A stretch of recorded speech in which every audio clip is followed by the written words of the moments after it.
Hello you guys. Welcome back to my channel, or welcome if you are new here. My name is Alexia. Today I'm going to be talking about baby items that you don't need. I feel like there's a lot of things that social media will trick you into thinking that you need, or things that are just like maybe they would be nice to have but they're not super necessary. So this is going to be like when you're trying to stay bare minimum, not spend a ton of money, but you still want to have like everything that you need. Like these are items you really can live without. Okay, so the first one that I have is a boppy. A lot of people swear by this and maybe it'll come in handy when he's a little bit older, but so far we have used it maybe twice. We have barely used it. I don't really necessarily have a good reason for why we don't use it. There's not like anything wrong with it. It's just hasn't been necessary for us, and it seems like more of a hassle to go get it and get it out to either put it around me and nurse, even though he wiggles so much that he just pushes it off of me. I might use it more for tummy time in the future, but so far we have barely even used it. Newborn shoes, socks, and mittens, they really don't need them, especially shoes. They don't need shoes really until they're toddlers and walking. Their little feet are so small and they are just gonna kick it off, and the mittens, they're just gonna push, the mittens they're just gonna push off too. Really not necessary. You can just get them like footy pajamas if you want their feet covered, but the rest of it, like, they're just gonna knock it off. Okay, next I have a wipe warmer. There's a couple of reasons why wipe warmer is not necessary. One reason is because if your baby gets used to you using a wipe warmer at home, then whenever you're in public and you have to change their diaper, they're gonna scream bloody murder because their wipe is freezing cold because they got so used to the wipe warmer. And then two, the wipe warmers have kind of been known to grow bacteria, and just like the warm moisture is just like a recipe for bacteria growth.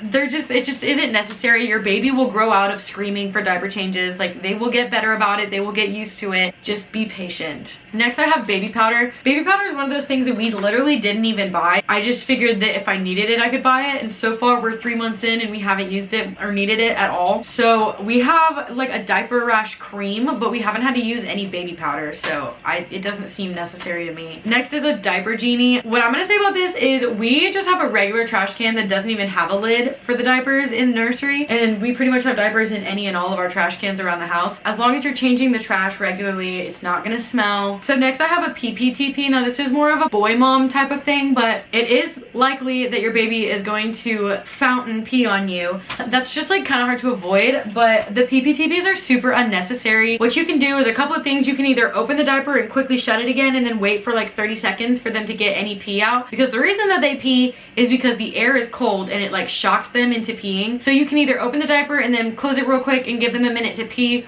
or you can also wipe, like rub one of the cold wipes on their belly or their inner thigh to also trigger them to pee, and it just gives them a chance to get that out before you change their diaper. And ever since I started doing that, I rarely get peed on. Okay, next is a whole changing table. So what I mean by this is like the furniture built-in changing table. You really don't need that. It's gonna take up a ton of space. It's gonna be a big waste of money. All you need to do is just get your regular dresser that you're gonna have for the baby, and you get a changing mat and you put that right on top of the dresser. They make things to really solidify it in so that it doesn't fall. So you really don't need the whole big furniture thing. Okay, next I have a bottle warmer. You really don't need a bottle warmer because it's gonna take pretty much the same amount of time to just boil water and hold the bottle in it. It's just a waste of money. I mean, yes, it's convenient. Obviously, there's a lot of things that are convenient and nice to have, but if you're talking about like essential necessities, you really don't need a bottle warmer. And along the same lines is a bottle sterilizer. It's the same exact thing where, yeah, it might be convenient, it might be nice to have, but they can be pretty pricey and it's just not necessary. You can clean the bottles by hand with a brush and soap, and then you can boil them to sterilize them even further. So you just really don't need it, but yeah, sure, it's convenient. Next I have a baby robe, and this is different than a baby towel. I still would recommend baby towels because they're cute and whatever. You don't need to have a baby towel. You can use a regular towel. There's nothing wrong with that.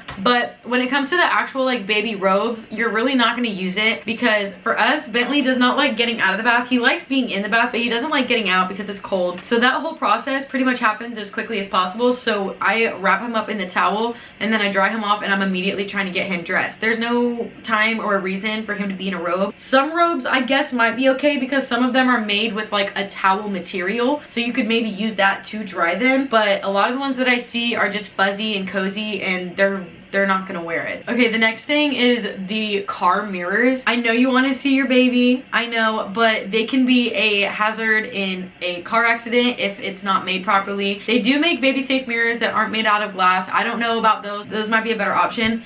but some of the baby mirrors are not baby safe mirrors, and if you were to get in a car accident and that mirror broke, it could be dangerous. I use a car camera. We don't have a mirror at all. We use a camera, so there's just like a little camera wrapped around the headrest that he's looking at because he's rear facing, you know what I mean? And then there's a monitor up on our dash of what the camera sees. I talked about that in my newborn essentials video. And then the last two things have to do with the crib. So the first one is the mobiles that will spin above the crib. We haven't had one of those at all, and he's been fine. He's actually starting to do really well with naps and bedtime in his crib. He's getting way better. He does pretty much sleep through the night now in his crib, and he does really good, but he hasn't ever needed a crib mobile. It just is another one of those things that can easily be like $40, $50 that you don't have to spend because your baby will still fall asleep without it. And for my baby, honestly, if he had something like that to look at, he would sit there and stare at it and not fall asleep. So definitely not something you have to have. And then the last thing is crib bedding. You'll see all kinds of stuff on Pinterest of all of this cute bedding with these quilted comforters and stuffed animals and like this whole setup that's super cute, but it's not safe and you can't use it anyways, so it would be there solely for pictures and it's just not necessary. You can't have blankets or pillows or stuffed animals or any of that stuff in the crib because it's not safe sleep and it could be a hazard or risk of suffocation for your baby, so it's just not worth it. That is my list of baby items that you really don't need. I hope you enjoyed. Let me know if you agreed or disagreed with any of these items down in the comments. If you liked this video, make sure that you do leave a like, and if you liked me, make sure you subscribe, and I will see you guys next week.